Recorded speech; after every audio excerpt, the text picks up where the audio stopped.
the Middle podcast, the podcast dedicated to the music, movies, and culture of Generation X.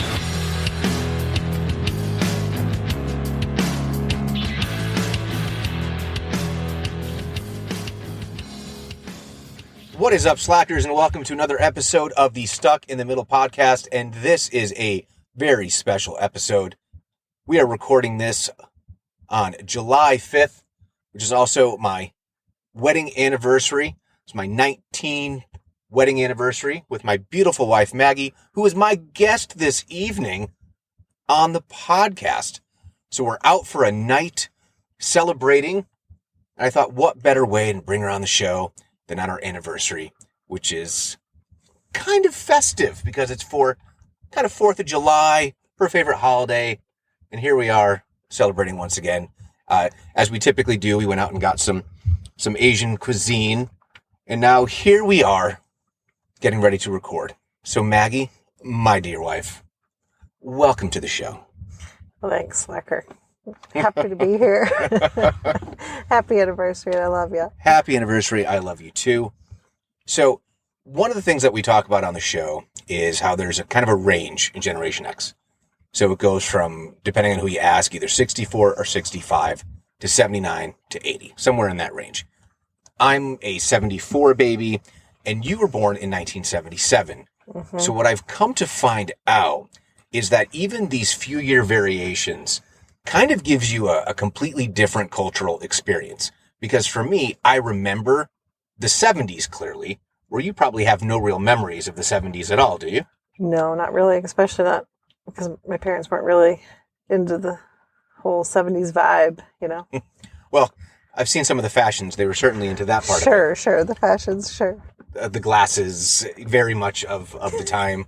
The afros. Yeah. The afros, yeah, everything of that time. You look back at it, it's either really, really great or really, really terrible.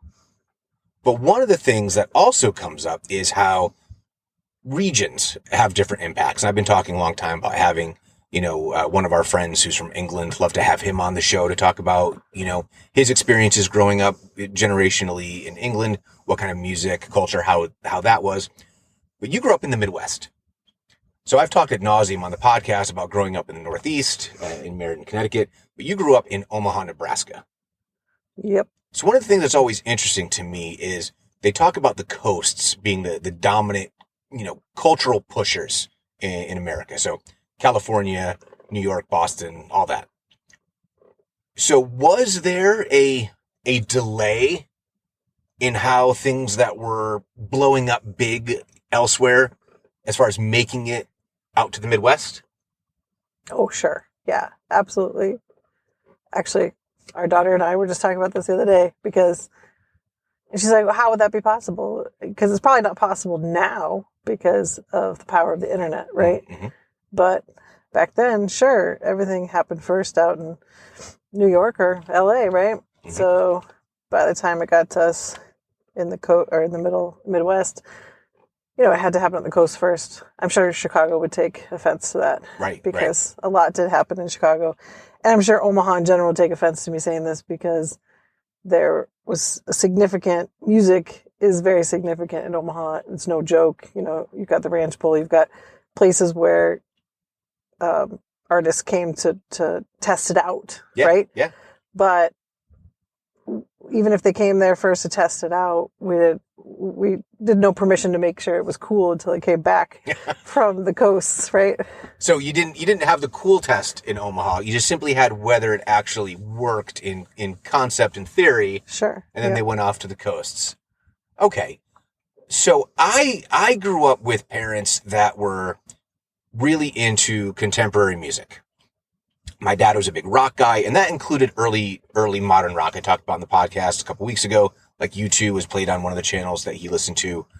Bands like U2, Boomtown Rats, The Fix, Big Country, those kind of things. And my mom was really interested in whatever the top 40 was at the time, which my dad wouldn't have been caught dead listening to most of that stuff. But your parents weren't really necessarily, you just mentioned it, not really of the time per se. So what were your early musical memories from your family? Wow, that's a loaded question because, growing up a very Catholic family that we were, there were some restrictions on things, but at the same time, my parents definitely appreciated a good song, a good movie, a good, the arts, so they weren't like completely ignorant of those things, but they certainly wanted to make sure and take a peek at content, right? And so when I think music, when you say it growing up, it's like, oh, we listened to Amy Grant and, Salty from some sort of Bible records. I can't remember what it's called. Somebody can post that on your little page, but Salty and all those Bible things. But then they had tons of records. So they were definitely people, and still are, my dad's passed away, as you know, but loved music, loved listening to different kinds of music before he passed. Van Morrison was one of his, as if Van Morrison was new. Dad was into it. But so we got to listen to all their old, the tracks, what are they called? 8-tracks. The 8-tracks. And they had, and then they also had the small vinyl, what were those called? The 45s. The 45s, yeah. So we had boxes of those to go through. So, you had the Little Rascals and the Beatles. I mean, just so much great music that we listened to that. But, so it was kind of a mix of, I guess that's more like late 60s, early 70s stuff. Well, so your parents were boomers, but they were early boomers. So right. They weren't really mixed up in the whole Summer of Love and like the hippie things. So they were the very earliest part of the boomers. But I think I've heard you talk about maybe Peter, Paul, Mary, like, big time. Like yeah. that kind of Thank stuff. you. So that folk rock, that was something that the Carpenters, Peter, Paul, Mary, yeah. Those brothers, they all had beards. ZZ Top? No. Well, I mean, when you say Allman Brothers? I get. Oh, Allman Brothers. Yeah, the ZZ Top are not brothers. I apologize. You're right. As soon as you said brothers with beards, the only thing I could think of was that. You're talking about the Allman Brothers. Yeah. Not the Doobie Brothers, because there's Doobie in the name. No, the Allman Brothers. Dad really liked them. Wow, that's really interesting. It's like Dwayne Allman, and that's some Southern rock. And then the brother-sister duo. That wasn't the Carpenters? Another, Donnie Marie? Yeah, Donnie Marie. Yeah. Oh, there's some embarrassing tape that somewhere exists in one of my family archives of me singing Puppy Love by Donny Osmond. his big single when he was like 10. I think the kids and I need to see that. Oh, I don't know where it is, and I hope no one finds it. So was there ever a point that the things that were actually popular that your parents would have said, oh, I like this? I mean, Amy Grant was a contemporary artist, irrespective of whether she was a Christian artist or not. I mean, she was top of the charts at various points. So was there stuff that they actually liked? I think the easiest way to answer that question is what was allowed to be played on the radio, right? Because even with us, with our teenagers, you like to pick the music when you're driving. Yes, right? absolutely. Versus when I'm driving, I let them play their music so I can hear what the heck they're listening to, right? Sure. And that was sort of the case. If we were going somewhere as a family, it was always on the oldies station. Right. Right. But if we were with Mom, we could put the radio on to an extent. She had her certain music that she just would not stand for, the metal and stuff like that. But so in the house playing, like she was always open to some U2. We got her on board with U2. I believe my sisters are better at remembering this stuff, but I remember Mom knowing about Toad the Wet Sprocket. Wow. Random, right? Boring band. Hey. Sorry. They can go walk on the ocean and stay there. Hey, they've got some great Christian under vibes going on, all right? Like, really like the Toad the Wet Sprocket. Oh, that's right. So, Toad the Wet Sprocket, that just makes me remember, like, that somehow leads into, like, Big Head Todd and the Monsters and stuff like that. Yes. Mom didn't, that wasn't something we got Mom and Dad on board with, but yes, Katie and I, my sister Katie, we went to Toad the Wet Sprocket. Big Head Todd, the Monsters. Yeah, we went and saw them live. Saw lots of bands live, especially at Ranch Bowl. There's so many bands I saw at Ranch Bowl, I don't even know I wouldn't even remember that I saw them. Okay, so where my musical influences came directly from my parents and those kind of things, and then gradually I started to, become more attuned to what was happening in, I don't want to say subculture, but, specific genres of music. I've done enough episodes about, hard rock and metal and all that kind of stuff. So you mentioned U2, but I seem to recall at one point that wasn't necessarily allowed. That took some time, right? So what were the bands and how did you discover them? Because some of the stuff that you've just already mentioned, yeah, they eventually had some chart hits and stuff like that. There was a lot of stuff that you listened to that kind of flew under the radar of huge musical culture. How are you finding out about like the smaller bands? Katie. My sister Katie. No, she definitely had, and as a musician that she is now, I mean, she always had, her ear to the ground, I guess. Swapping music with friends. Qua was a big part of that, the Pixies, learning about them, the Cranberries, man, when we, first heard them, that was huge. But even like Sarah McLachlan, even though, she doesn't seem radical or anything, Tori Amos, so she was radical. Yes. Yeah, in our house. So, the trick, sorry, Mom and Dad, but the trick was to kind of, show Mom and Dad the bands we knew that you could win them over on, the ones that had those Christian themes going through them, like U2, like To the Wet Sprocket. I remember Kevin even trying to convince Mom about Metallica being that way, because they were, He broke down all the lyrics for Mom of Metallica one time. He made her a mixtape, It's my friend Kevin in high school. Except like most of the stuff that James was writing was because he came from a kind of a radical Christian background. Some of it was a little bit of a condemnation of it, yet he couldn't escape the fact that he was raised with it. And I think a lot of music is like that, particularly ones that have, any kind of religious undertones, whether they're being overtly critical or not, you can't escape growing up with it. So I think a lot of the stuff in Metallica certainly definitely was reflective of some of James's angst. So anyone who doesn't know about the story of Metallica, not to deviate too much, but James Hetfield was raised in a Christian Scientist family, which meant that you could not seek medical treatment for ailments. And that included things like cancer. So his mother, and I think I'm telling this right, ended up not getting any treatment for cancer and ultimately losing her life. Like the only thing that was allowed was prayer.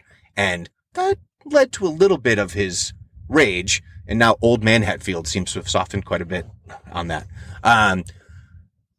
But anyway, I digress. But you also ended up, because you just mentioned, having your high school boyfriend, a lot of the stuff that you've already mentioned is much lighter. So was it through Kevin that you got introduced to heavy music and you found that you liked it? Or was it just something you tolerated? Oh, that's an interesting question, because,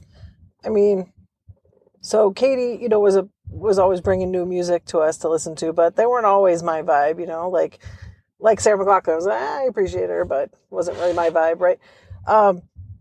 But then also, Amy, our other sister, had a bunch of friends like Caroline Egan, would show us music. Mm.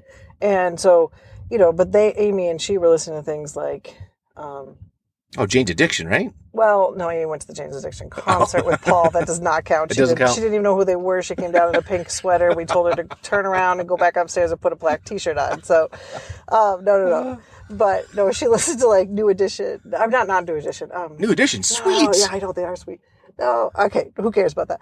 Well, anyway, she listens to some bands that weren't really my thing either. So when Joan and I used to listen, and Sarah Hop. So two good friends of mine that were, I would consider my two music friends, that we really explored different things. And Sarah was always, trying to find different stuff for us to listen to.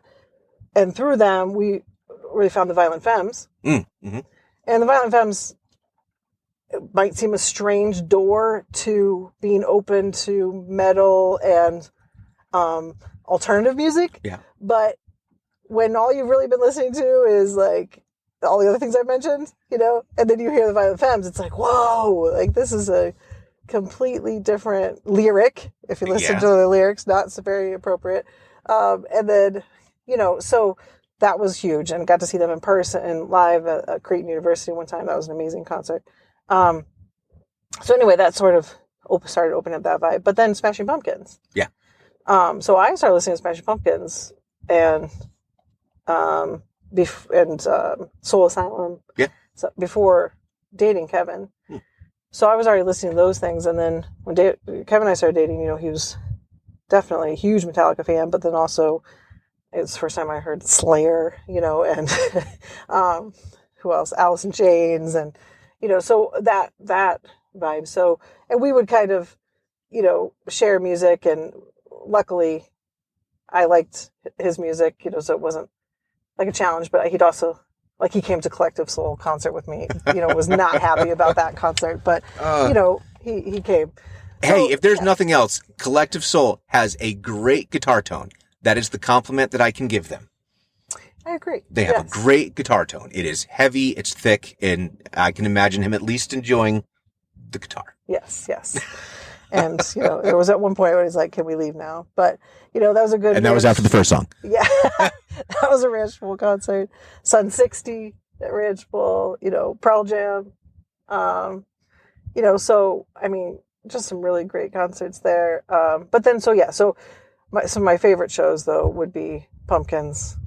I saw them multiple times in Omaha. I remember Billy Corgan saying how much he loved coming to Omaha because it was just, saw him at Peony Park, saw him, I don't even know. That was Chicago guy. I mean, that's just part of that whole, even before they broke, they would have been touring through cities like Omaha. They would have been touring Omaha for Gish and stuff like that. Yeah. Yeah. So that, I mean, so I would say I sort of took myself there, but then I never would have listened to metal had I not known Kevin and, his friends. But I definitely have such a respect for all of that, which obviously you enjoy that. So, well, what's interesting? I was just reading something about Smashing Pumpkins recently because they're doing this tour with Jane's Addiction. Oh, funny. And okay, we got to tell Amy to get her black T-shirt out, right? Or we'll go in pink sweaters. People in bat and eyelash are like, oh, it's pretty sweet pink sweater. But the whole thing with the Smashing Pumpkins, which is why it's so interesting that was like one of the first, by listening to the description to the bands, they're heavy. They're a heavy band. They're one of the few bands of that time period that absolutely said nothing that has brought us to where we are as musicians have anything to do with punk. Like, Billy Corgan is just like, no, rock, hard rock, metal, that's my jam. I play it my way. Yeah. But bottom line is, we're not really influenced by the punk scene. And I think that lends itself to the music that they've created. Which is interesting because, obviously, you're so good at the time frames and knowing when things came out. But it feels to me that, at least in the order that I started listening to them, that bands like Radiohead and Weezer came after Pumpkins. So it was a little bit, even though Pumpkins are definitely more from the rock, it was like somehow Radiohead and Weezer sort of came from their vibe, but started going more on the punk side. I don't know. But they did come after, right? They did. Okay. They did. So, I mean, Weezer didn't, I don't think, started until, like, they very rapidly, I think they had a couple of different name changes and all that kind of stuff. But, I mean, the Blue record, they only been together, I think, as a unit for a couple of years. But the Pumpkins had already been out, as early as, I want to say Gish was like 90, like 89 or 90. Yeah. Because I think Siamese Dream was 91. 90, well, no, 91, 92. I forget exactly. But no, they were definitely already ahead of things. I'd have to go back and look at the timeline for Radiohead, though. Because Pablo Honey, they were almost like a different band than by the time the Bends came out. And like the Bends was, to me, like a completely different vibe. Yeah. And I think that's really, sorry, all you OK Computer fans, but The Bends is the best record. The Bends is an amazing record. I stand by that. It is tremendous. It is a masterpiece. But no, like the Smashing Pumpkins are interesting because they were, I think, the only non-Seattle band on the single soundtrack. Oh, that makes total sense. Oh, that's funny. Right? So it's here they are. They're coming out of Chicago, not at all influenced by punk, or at least so they say. And yet all the Seattle bands, for the most part, are coming out of this kind of pseudo-punk scene, sub-pop. And here you have this band from Chicago that fits right in on that record. And it seemed like they're quote-unquote grunge. But really all those bands are so different. Yeah, Smashing Pumpkins, they have their own unique niche in music. Yeah, because they're definitely rock, but they are a little grunge, I guess. It's funny when you mentioned them going back to like 90, I started thinking, where was I in 90? So I graduated high school in 95. So when you said 90, I started thinking middle school, And I'm like, all right, 7th, 8th grade, what was I listening to? And then it made me laugh because I wasn't listening to it, but all my peers were obsessed with New Kids, right? So I remember a friend of mine, Cindy Haley, she had New Kids on the Block birthday parties. Wow. Every single one of the guys, when it was their birthday, she had a party. And of course I went because all my friends are going, right? And, but I couldn't You stand say like it. happy birthday to Jordan for real? There would be a cake. Wow. Yes. Oh, yes. I'd only go for Donnie's. And everyone had their pins on and the whole deal. I didn't have any of that stuff, and they accepted me anyway, knowing that I wasn't really a New Kids on the Block fan. The only New Kids album I had was Mom bought me the Christmas album. Oh, yeah. On tape. And she put it in my, Santa put it in my stocking. Danny's Little Drummer Boy is excellent. That's his one time to shine. That is so funny. Yes. Okay. So that I will accept. But when I think some of it too was because I had the older siblings, right, that were listening to things like U2, Erasure. How do you say that? Erasure. You were listening to Erasure. Well, that's what Amy was listening to. Oh my gosh. And that was one of the things. She and Caroline and stuff. That wasn't really my vibe, but I was listening to that. That was in the house. U2 was in the house. So then it was like, then you put in New Kids, and it was like, what is this? No, you can't, right? So here are all my other friends that were like the oldest in their house, or maybe that's what they were listening to. They were the cool kid in their house, right? I was not. I was like, so it was funny because I was sitting there going, this is crap. But no offense, New Kids.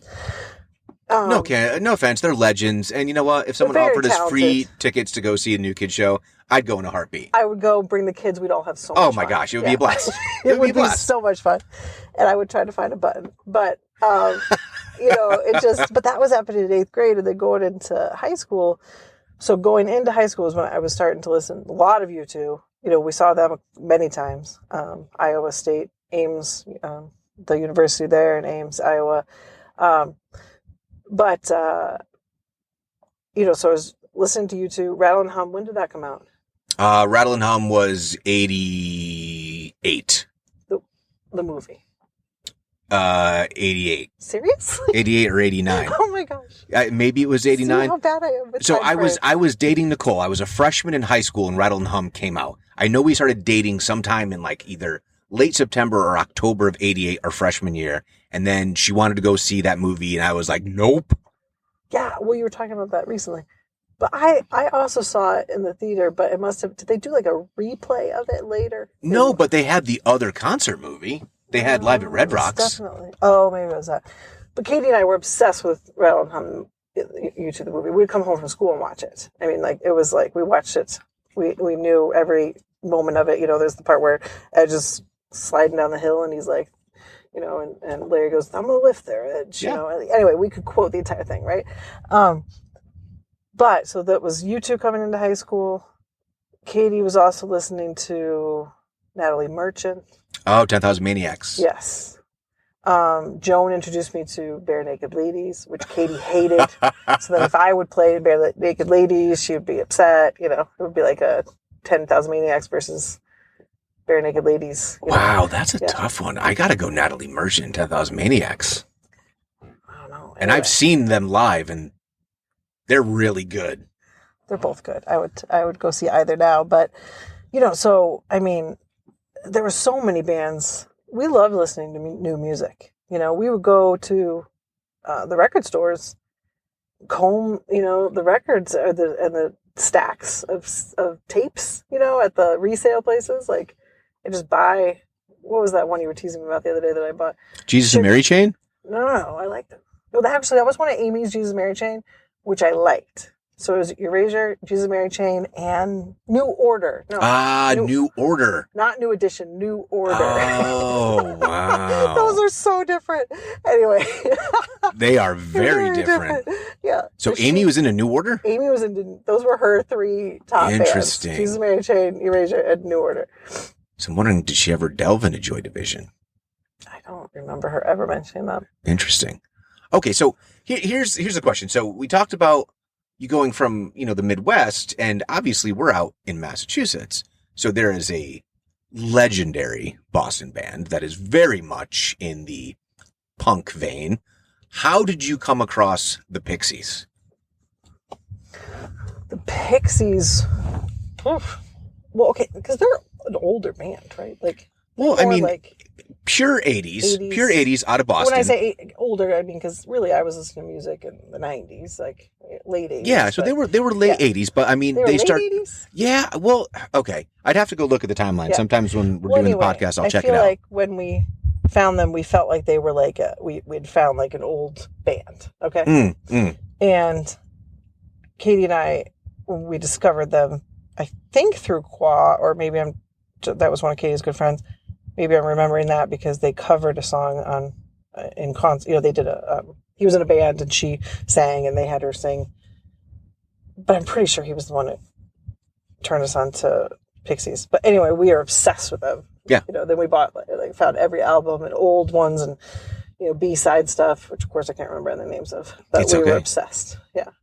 Yeah. So for me, even being out east, I never really had, they just never hit my radar.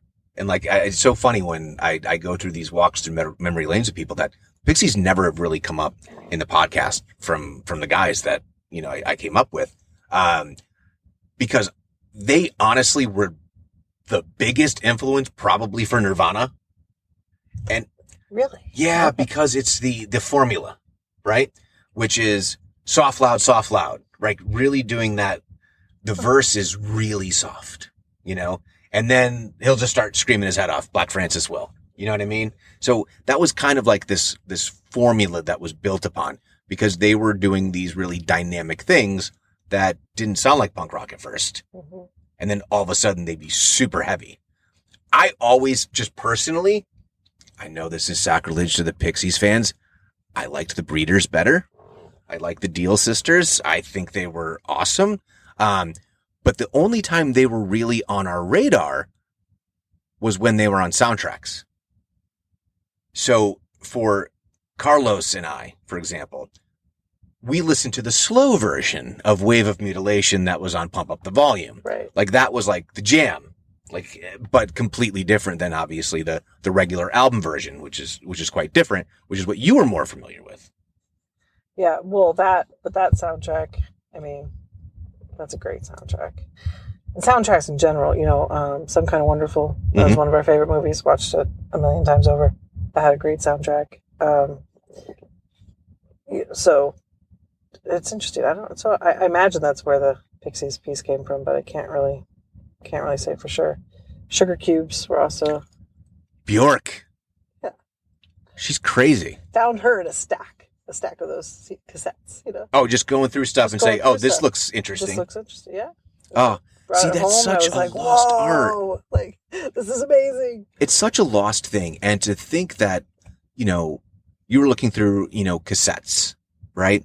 And then CDs, and, you know, obviously people before that, it was, you know, looking through vinyl, and how our kids, while they are interested in learning about music, it's right at their fingertips, where they can just go ahead and they hear about something, or you'll even get a suggestion. Oh, you liked such and such. You should try this. So if like they came across Nirvana, it'd be like, you might like the Pixies. And that's how they do it, which is so different and less that tangible, visceral feeling of going to a record store and looking through things And then sometimes seeing something that's completely absurd and there's a reason that it's $2.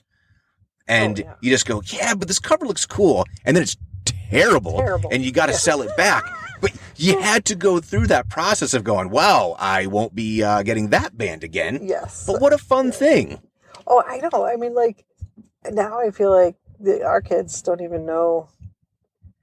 It actually, like, this is me being naive. I'm sure there's music, like, a whole underground music, like, happening right now. Of course there is, that I don't know about because I'm a 44-year-old. But that, like, I don't even think our kids know or tap into, because they can't just walk into some random, music store and fish through all the piles of CDs. But they're not doing it that way anyway, because like an independent artist with a computer can make an entire record and get it themselves up on Spotify or Apple Music or SoundCloud, So I guess they're hearing things and seeing things on social media is how they pass that along. And we do restrict social media in our house, so I guess. But our kids have gotten to learn about our music, right? They have. And they're not deprived of their current music, but I would say that they're a little bit, not top 40. They may be offended by me saying that. They're, what are they? It's not necessarily, well, no, it's hard to say because top 40 now means something different. So like, it's not like it used to be with Casey Kasem, right? Right. With America's Top 40. It's not like that anymore. Now it's one band. I know band, like there's any bands. There's very few bands, but artist goes ahead, it releases an album, and the top 10 songs are all from that same album, where we used to have to wait for a new single to come out or a new video to come out. Yeah, right. That's why you say like the B-side of the, right. So now just buying a single, they just send the whole thing up on the whatever platform it is. All 10 songs from the record are there instantly, and if it's someone like Taylor Swift, she then owns every spot on the chart. That's interesting. And it's a way, it's because we're instant gratification, I get it, but there's also something to be said for delayed gratification. And some of the content that we watch nowadays, I always love it when they only release one episode of a show. Yeah. And then you have to wait until next week. Instead of this whole thing is, we're going to release every episode of the show. Because it's binging. Everything's binging. Everything's binging, right? So it's the same thing with music. Now, I guess it's no different than once you bought the record, you had all 10 songs or 12 songs. But there was something so fun about the single. The single came out a month in advance of the record, and there was the accompanying music video, and that got you so psyched for when the record was going to come out. Oh my God, you hear the new song by so-and-so? This new record's going to be awesome. And yeah, then you get it and you look through all the deep tracks, but there's definitely something missing. But to even think that, our age difference, yeah, it's just a few years, but when you get into those middle school and high school years, the fact that you still have the experience of being able to go to the record store, I think that is something that clearly our generation was the last to do, right? Yeah. 1964, 65 through 79 or 80 was really the last generation that went down to the record store, took a gamble on some crappy record, and sometimes discovered something amazing or something terrible. Which was also sometimes amazing to find something terrible that you could share with your friends. Be like, listen to this, it's so terrible. It's like when somebody's like, this tastes so bad, taste it. Right. Yeah. So what would you say? So you talked about, middle school and the friends who were into, NKOTB. Yeah. What would have been your senior year? What would have been your senior year soundtrack for you driving down the road? From what year was it? 94 to 95. What was Maggie's high school playlist for senior year? Depend on who's driving to school. But if I was driving, if you controlled the radio, yeah, if I controlled the radio, then it was definitely some U2. Although I was starting to listen to less of it, but it's just even now, you know how I am. I call it the old U2. I would put that in any day of the week. So some U2. Pumpkins, of course. But then definitely I'd say that was a year of a lot of Weezer, Radiohead, and Soul Asylum. I know you're not a fan of them, but even just the one song. Runaway Train. Runaway Train. No. Somebody to Shove off the record before that. That's a good one too. Yeah. That is a killer punk rock song. And they were a punk rock band, and then they became this jangly acoustic weirdo thing. And Dave Perner, God bless him. He's a interesting cat. But I was also sort of exploring like older music at the time. Like I remember going through a huge Tom Petty phase. Just listen to all Tom Petty. It's good stuff. Hendrix. Just a bunch of Jimmy. Could you hear Jimmy? Could you hear him? That's when White Men Can't Jump. It's like, yeah, but you can't hear Jimmy. Oh, funny. Well, I'm sure like I'm not cool. So Jimmy Hoyle, you cannot hear Jimmy. I heard Jimmy I heard about a deep level for me though. Like, yeah, it was a big fan. Well, especially because dating Kevin, then he taught me a little guitar, but I cannot play guitar. Let's be real. You can play Nothing Else Matters. I can play nothing. Okay. I can play Today, especially Pumpkins. And Nothing Else Matters. So, but, that's when, oh gosh, I'm going to embarrass myself here. The pedal. What pedal? I can always edit this out. Yeah, you might have to. The wah pedal? Right. So watching, Kevin had bought a couple new ones. He was playing with them and like testing them out and stuff. So hearing that and then putting on a Jimmy record, like it was like, oh, so I was doing some of that. Like, even though I wasn't a musician myself, I was a fan of instruments and hearing them in different ways and the different pedals and just the sound effects and stuff like that. So sort of going back to older music.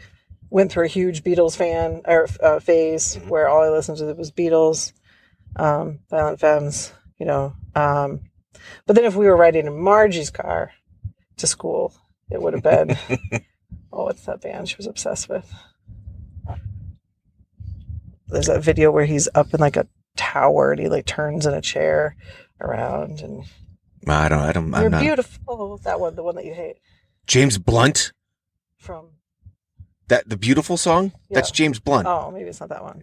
No, that's horrible. You sang a line. No, she liked Google Dolls. Oh gosh. He's up in the tower, and he's singing some song. You know what? It just hit me. Goo Goo Dolls are the Northeast Soul Asylum. Oh my They used to be a punk band, and then somebody's like, hey dude, here's an acoustic guitar, have fun with that. Hey, let's do love songs. Oh my gosh, the Goo Goo Dolls used to be punk, and now he's Bon Jovi. Yeah, so if Margie was driving, it was that. If I was driving, she had to ride in my car. Oh, that's the beautiful you mean. Oh, what you are is beautiful. Yeah. Okay, that's it. Yeah. Gonna run away and get married and bore me to tears. Yeah. Yes, that. So, but okay, so here's the question. So I did a U2 episode. You've mentioned U2 a couple of times. So this is the question, and I'm making you do it on the podcast. I've asked you this before. So you talked about them being different bands. Yes. For me, Achtung Baby made me love U2 really for the first time. How did you react to that record? Loved that record. Love that record. So, that record felt like U2 finally came into our generation. I like it. Yeah. But then after that, Europe was okay. And then they have some couple songs, like what was the tour that we went to in Boston? Oh, Elevation. So we saw the All That You Can't Leave Behind album. Yeah, that was a great song. I mean, it's a great song, but I don't know. It's like if it wasn't U2 singing it, would it be this great song? You know what I'm saying? Interesting. Like some of the old U2, as I refer to them, Achtung Baby and prior, right? Okay. Interesting. I feel like someone could cover their song. It's like classic, and it's but the rest of them are kind of like they're good, they're talented, they're U2 for crying out loud. But I don't know, it's just not the same. Maybe it's because they lost their spark and their anger and their young, fierce, like passionate feelings on things. And, they've always been, political in a sense. And, I'm sure some of that is maybe I was more on one side, more of on their political wavelength before and now, but without going there, it's also the rebellion, like in them. And it's hard to be a rebel when you're multi-millionaires. Yes, it is. And so I feel like there have been artists, I won't be able to give examples, I'm bad examples, but there have been artists who have done that. They've gotten old, they've gotten rich, and they've still been able to write really good, like deep feeling music, Paul McCartney would be one. Yeah. Yeah. Like he could still write, a song about going to the grocery store and it would be like, you'd be like, yes, like, I don't know. He hasn't been to the grocery store himself in probably 30 years. I told you bad examples, but yeah. Okay, so we mentioned our kids. So is there anything in the current pop culture sphere that you could say, I like that band, or that artist, and I would love to go see them in concert? Is there anyone contemporary that you go, this is my vibe? Yeah, but here's the thing. It would have to be like a concert where a bunch of the different ones came with their certain songs that I like and can handle. And the kids would attest to this, that like, there's certain songs, Taylor Swift one, what's Post Malone, right? Yeah. But then I said, I think I like Post Malone. Why? Maybe I should put a Post Malone, Pandora channel. And he's like, don't do it, Mom. Right? Like, no, because he knew there's a lot of, explicit stuff that, I'm not going to want. So, okay. So if it could be the songs I like, there's certain ones like that. There's some Drake stuff I like. There's some, Jonas Brothers or Nick, Nick Jonas. There's some, what's the guy that wore like the pink dress? One Direction, Harry Styles. That guy. Yeah. There's some Harry Styles stuff I like. There's some Harry Styles stuff I don't like. There's the Weeknd. There's some songs of his I like. There's some songs of his I do not like and do not recommend for anyone if you listen to those lyrics, right? So it's funny because when their songs come on, like when they're playing and they know the ones too, like it will come on and before I even recognize what song it is, they're like, "Oh, Mom, you don't like this one," and they turn it. Yeah, nice. I'm like, "Oh, thank you." Right. So, do you think there's because again, this is a generational podcast, so I can ask any questions I want and anything that I want. But do you think music has a future? Do you think some of these artists that you mentioned are actually artists and they're writing music from the heart, that when our kids listen to it, they're getting that same emotional response that we had when we listened to the bands that we just talked about? I actually do think more now than like Samantha, your sister, like that generation. Who are they? They're what, all the emo stuff? The millennial stuff, Yeah. You're not the emo stuff because I can appreciate a good, what's that band that we went and saw that she loves? Anyway, I like the emo stuff too, but. The band that we went and saw that she loves? Yeah. Well, we went and saw Ted Leo? Yeah. Drew opened up for them. Yeah. So, no, I appreciate all that, but I mean the top 40 stuff, the stuff from when she was growing up. Like, yeah. I don't know. I couldn't even give you an example. What's the girls from England? The Spice Girls? Spice Girls, all that kind of stuff, right? So I think, not that there isn't a Spice Girl element now, there's sure. There's a place for the Spice Girls. There is. I enjoy them. Like, they're a guilty pleasure. Sure, they could be part of that concert I was talking about. But, I do think that the kids' music right now, that there's some good stuff, that they're... And I think they want to be kind of part of like that next thing and going deeper, especially listening to some of our older stuff. Yeah, absolutely. I mean, some of our stuff was kind of campy and dorky too, Yes, and then any of the stuff that I have that I think is artistically edgy, almost everyone in our family hates. So I don't need to worry about them listening to that stuff because they share some of your own biases against some of my more aggressive music, and that's okay. That's No, Dad, it's not good. And then you're like, my dear husband, turn it off. It's awful. Mr. Bungle, I'm sorry. You can stay in the closet. Nobody puts bungle in the closet. So just to give you all a picture of where we are right now, and if you hear some background noise, that is because we went out for this lovely dinner of Thai food, and we have now been waiting for our daughter to get done with volleyball practice, and we have recorded this podcast as two doting Gen X parents of our Zoomer kids, and recorded all of this in the car. And they are about to exit from volleyball now. So that is time for us to bid you all adieu. So, my dear wife, Yes, I love you dearly. Thank you for being on the show. I think this has been a really fun way for us to go ahead and celebrate our anniversary. Yes. Instead of just sitting here boring, waiting in the car, or going back and forth. This is a lot of fun. Yeah, we would have probably talked about music and stuff anyway. Exactly. And I think that text sound is probably our daughter saying, where are you? It probably is. It is. So I just want to say, everyone, you can follow me on Instagram and Twitter at StuckPodX, on YouTube at StuckPodX. You can see my Facebook page at Stuck in the Middle, a Gen X podcast. You can email me with questions, comments, anything you want to leave me at stuckinthemiddlepod@yahoo.com. And of course, please subscribe and like to the podcast. Until next time, later, slackers.